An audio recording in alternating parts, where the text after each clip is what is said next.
Ayon sa mga tala ng Huerta Cavada, ang Binangonan, the original na isang bisita ng Morong ay nahiwalay at naging malayang parokya noong 1621. Gayunpaman, ang isa pang bersyon ay nagsasaad na ang Binangonan ay nahiwalay sa Morong noong 1737. Makalipas ang 40 taon, ibinalik ito ng Cancelled Augustinians sa mga Franciscano noong 1731. At muli, at ang pagbabalik, dito natin bibisitahin ang ating magiting na kaibigan. At napakalaki ng mga pagbabago mula nung una natin siyang nabisita, mga kabisitero. Halina't alamin na natin yan. Tara na, bisitahin na natin siya. Ano, sama kayo sa pagbisita ko? Tara na! Ito ang Bisitero.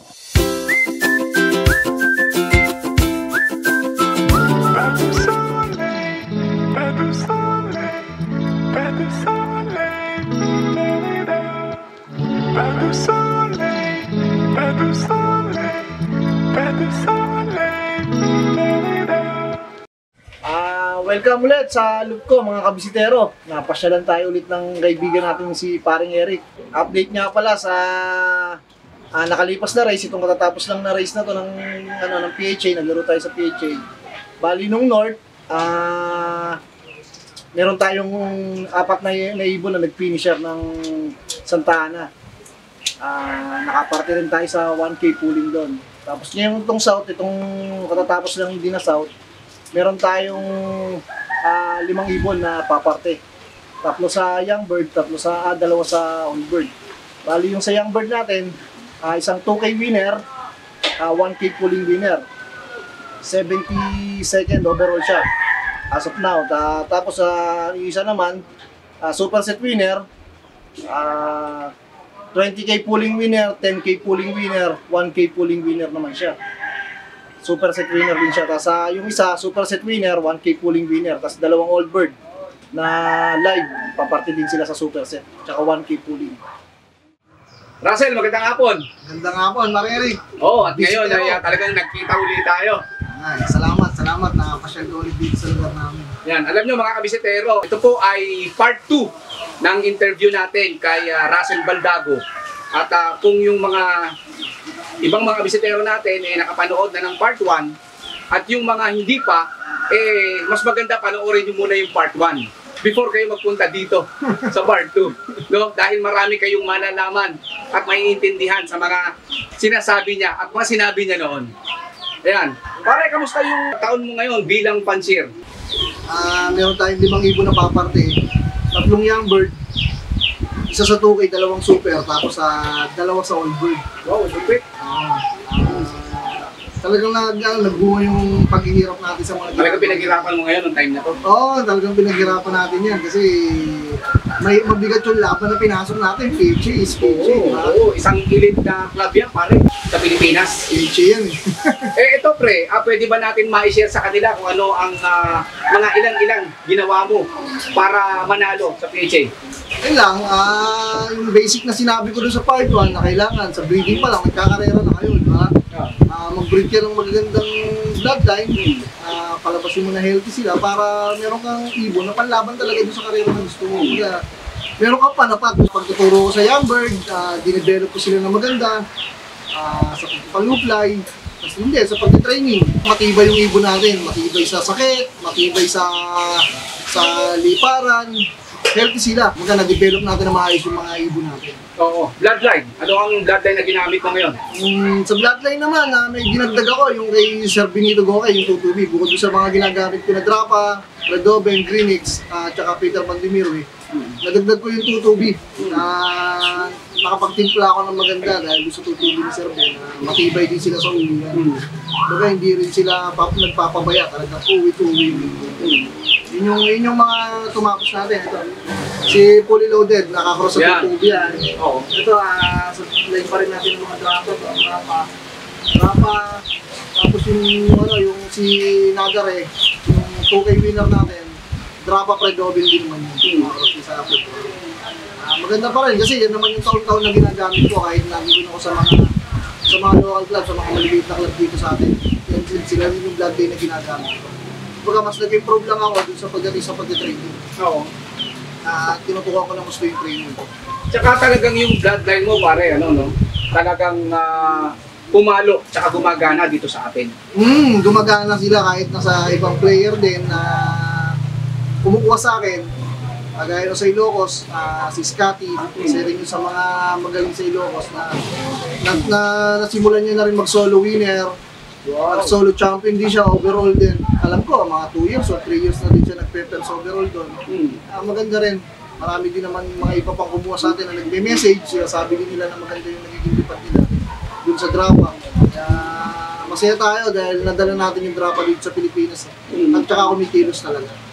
Tsaka mga kabistero, no, madagdagan ko lang yung sinabi ni Russell, no? Siya ang nagpapadala dito ng mga drapa. Direkta, no? From Germany, pare. Oo, pare. Direkta yun. Direkta from Germany, uwi ng Pilipinas. Direkta si drapa mismo ang nagpapadala. Yun lang yung kagandahan. Ang mga pinadadala niyang ibon, pagka kumuha kami sa kanya, kaya ng mga ibang kaibigan natin na kumukuha rito, na pagka kinausap ko siya, talagang padadalan tayo ng mga class A na ibon. Yun talaga yung mga napapadala niya rito. In future, ano ang plano mo para doon sa mga materyales mo at saka sa mga nilalaruan mo? Bali ngayon, concentrate muna ako ngayon ulit sa local club kasi ako yung consultant ni Boss Don Alegre. Focus kami sa team niya kasi nakati yung attention ko. Nakati yung attention ko sa team ko, tsaka sa team ng ibon ni Boss. Kaya ngayon, ang focus ko, team lang muna niya. Doon muna kami magpo-focus sa team niya kasi mabigat yung laban na ginagawa ni Boss John ngayon. Kasi kumbaga, yung pumasok siya sa PHA ngayon, alis lagi siyang first bird. Yung team niya lagi ang may ibon ng magagaling. Kaya gusto ko patuloy namin yun. At saka yun, talagang kailangan ma-maintain namin yung gano'n na uwi ng ginagawa ni Boss John. Congrats din kay Boss John, napakagaling ng mga ibon niya. At saka talagang magaling. Magaling si Boss John, kumbaga hindi lang siya basta boss lang. Siya mismo po, nag-aalaga ng ibon niya, siya mismo, nagsisingsing ng mga young bird niya, gano'n siya. Gano'n siya kamitikuloso. Pagdating sa pagsisingsing ng ibon, siya mismo gumagawa niya. Gabi-gabi, nire-review niya kung sino yung kakabitan niya ng 2K, kung sino yung kakabitan niya ng super. Gano'n po siya kagaling. Hindi lang po siya yung basta lang pinababayaan sa mga nag-aalaga, sa mga lookman or look manager, yung pag-iibon niya, hindi. Siya mismo. Ganun siya kagaling. Siya pala talaga nag-aasikaso. Oo, siya mismo. Para pag-usapan naman natin yung itong brand new look. Actually, mga bisitero, nung pagpunta namin dito, no, yung first episode natin, ang kulungan niya, parang breeder lang. Breeder lock lang, nasa baba. Hindi pa kasi siya hindi ko pa siya ginagawa to. Kasi itong look na to, dream look ko to eh. Oo. Kagaya nung ginawa ko kay Boss John, yung look niya, dream look ko rin yun eh. Kumbaga natupad ko lang yung mga dream look na gusto ko. Oo. Ito na. Kumbaga isa to. Isa to. Look na to. Isa to na gusto ko pag tumanda ako, gusto ko nakaupo lang ako rito. Tumitingin lang sa ibon ko, nag-aalaga lang ako ng ibon. Ito lang yung pangarap ko sa buhay. Magkalabati lang, masaya ka lang. Yun lang naman ang dapat mong gawin, maging masaya ka lang. At natupad naman. Natutupad naman natin paunti-unti. Paunti-unti. Talagang blessing, ano? Oo, nagagawa natin paunti-unti yun. Ito ba, sa hinagap mo, pare, talagang, sabi mo, matutupad yung pangarap mo na to. Oo. Bilang sa pag-iibon, kasi hindi naman marami tang nanonood sa atin, no? Ang iniisip nila, sana ganun ang kulungan ko, sana ganun ang ibon ko. Sa'yo, pare? Dapat, pagka nangangarap kayo, sabayan nyo rin ng kilos. Kailangan pangarap kayo, mag-pray kayo. Hindi lang basta mangarap. Hindi lang basta mangarap ka, samahan mo ng kilos yan. Sipag, ng husay mo sa sarili mo, kung saan ka magaling. Pagpatuloy mo yun kasi doon ka kung saan ka mas magaling na bagay, kaya mong maging magaling doon. Ibig sabihin nun, walang pwedeng ang mana sa iyo ron eh. Parang tawag rito, hindi ka nila pwedeng masira pagka magaling ka sa isang bagay. Kaya at the same time, kung magaling ka na rin, pagpatuloy mo na rin yun. Malay mo, doon ka nakikita eh, di ba? At saka kadalasan, gano'n naman, pagka kung saan ka magaling, pinagpatuloy mo yun, doon ka talaga rin kikita. Tama. Oo, doon ka kikita. Kaya gawin mo lang ng gawin yun, huwag ka magpapapigil. Kahit na mayroon mga may nasasabi ng ibang tao sa'yo, tuloy mo lang yan. Ito sa pagkakalapati ko, napakadami nasasabi ng ibang tao dahil dito na laruan lang ng pambata yan. Nakita nyo ngayon, di ba? Nagkalapati ako, gumagawa ako ng mga cage, gumagawa ako ng mga loop, gumagawa ako ng track, pigeon track, yung ginagamit sa karera na Oh, truck. ang ganda, nakita ko. Baga nandiyan yung ano, kung saan ka magaling, patuloy mo lang yun. Hmm. Para maging successful ka rin sa buhay mo. Tsaka iwasan nyo lang yung hate sa ibang tao. Yan. Yan, no. Iwasan nyo yun. Tama naman. Iwasan nyo lang para mas magaan. Mas magaan kasi pagka ganun. Pagka ganun ang ginagawa. Maganda, bati-bati lahat, ano. Oo, tsaka maraming kaibigan. Tayo kayong kaibigan, kaibigan. Hindi pa rin. Oo nga. Kasi darating din yung time, magugustuhan ka rin naman nila eh. Siguro yung iba, no, ang iniisip nila, parang yung katulad ng sinasabi ng ibang tao, no, kung ano yung nakikita mo sa, o napapanood mo lang, na parang, siguro yung tao na to, hindi maganda ang ugali.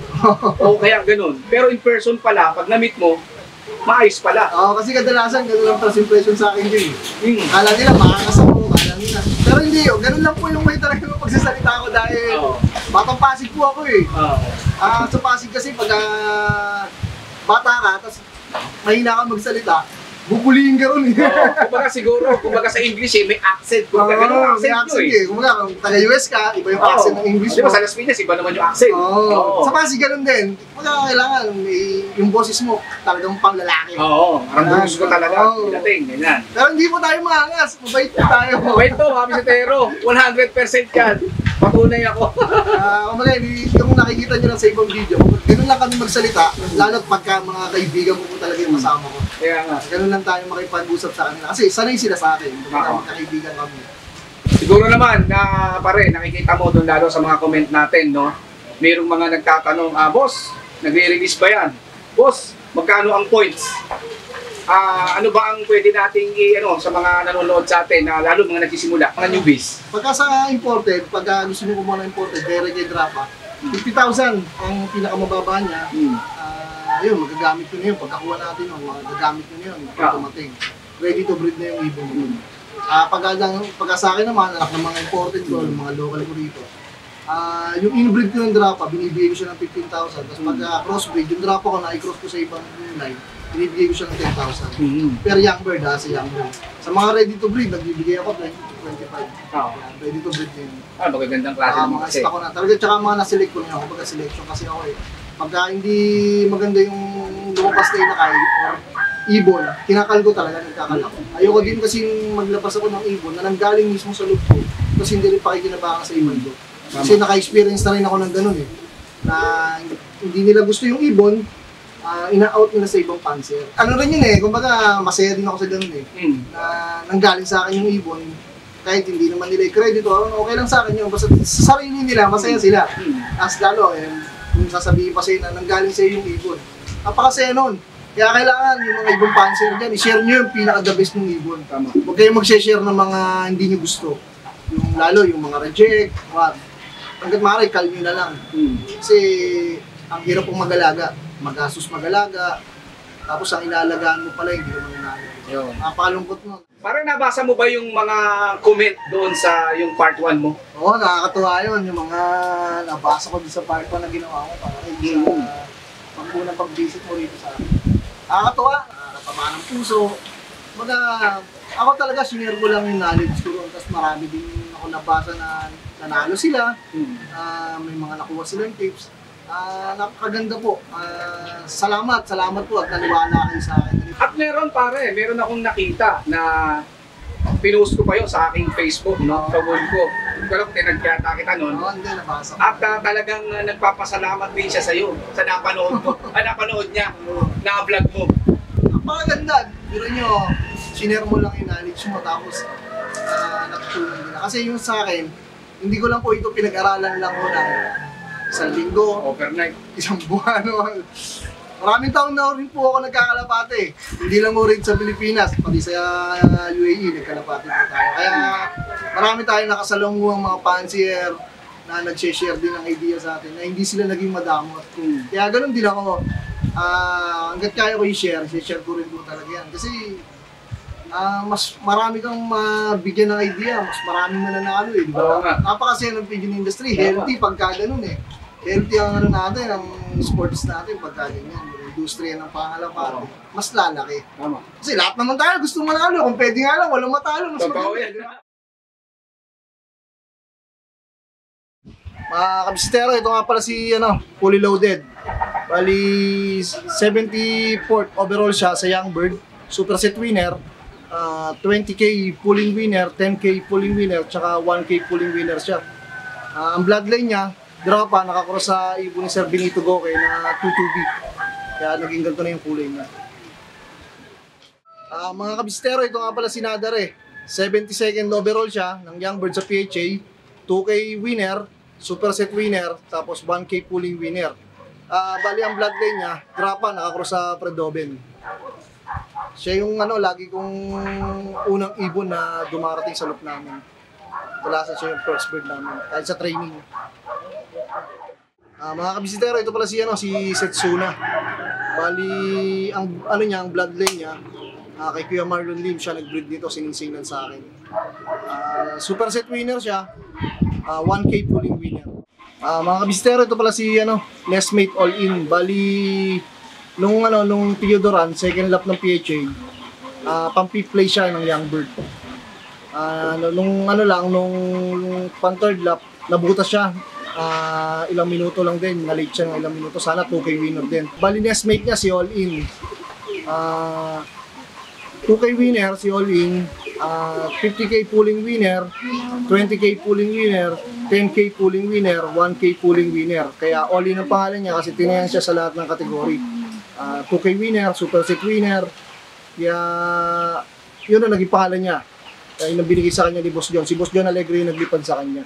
All In ang pangalan niya. Ito nga pala si Russell Baldago, player ng PHA. Salamat, bisitero! Ang napanood nyo ay ang pang-61 episode. Bago ang lahat, magbisitero, shoutout muna tayo. Shoutout nga pala kina John Alegre team ng Parañaque. Maraming salamat sa Power Clean Solutions, your cleaning buddy. Tropa Pigeon TV, Ibon Lang Naglalaban, Hernandez Jimmy, Bobby Alegbo Mendoza, Martin Loft TV, Zen Pai, Pau Salazar, SF Loft 2007, Jeff Mark Kabayag, Richard Fituala, John Ray Pangan, Lito Figueroa, Twin Loft TV. Kung nagustuhan nyo po ang episode na ito, pasupport naman po mga kabisitero. Paki-like, subscribe, at paki-click ang bell button para ma-update kayo sa mga bago pa nating videos. Maraming salamat po. Hanggang sa muli!